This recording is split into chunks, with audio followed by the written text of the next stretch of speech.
Hello, my name is Fiona, and I am a certified teacher and a Praxis coach with Study.com. Are you planning to take the Physical Education Content Knowledge Test? This is test number 5091. Praxis 5091 is an exam with several subtopics. This problem set covers the subtopic of content knowledge and student growth and development. Let's review the types of questions you can expect to encounter on the exam. Let's get started. Problem number 1. Which of these terms specifically describes the emotional and cognitive response to poor performance, as well as the subsequent modification in study behavior? Self-reaction, self-observation, self-regulation, or self-judgment? Beginning there. Self-judgment involves evaluating one's performance, but does not encompass the emotional response and subsequent behavioral modifications. So this is incorrect. Self-regulation. This refers broadly to the overall process of managing one's behavior and emotions, but does not specifically focus on the response to poor performance. So we can eliminate that as well. Self-observation. This refers to the monitoring of one's own behavior, not specifically the emotional response or subsequent changes. So that is incorrect as well. Self-reaction. This term encompasses both the emotional response to one's performance and the adjustments made in behavior because of that evaluation. So this is the correct answer. Problem number 2. What age range is generally considered adolescence?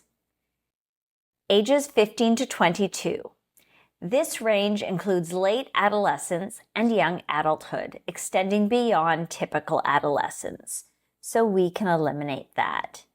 Now I'm going to 13 to 20. This range misses early adolescence, which can start around age 10. So this too is incorrect. 10 to 15. This range only covers early to mid-adolescence, missing the later stages, so this is not correct. Ages 10 to 18.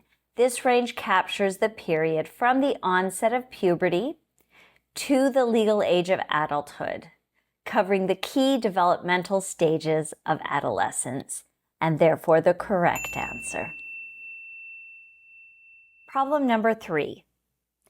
What is a teacher relying on if they are teaching students exercises in different parts of the gym so that they can efficiently remember the distinct exercises and the unique movements associated with each?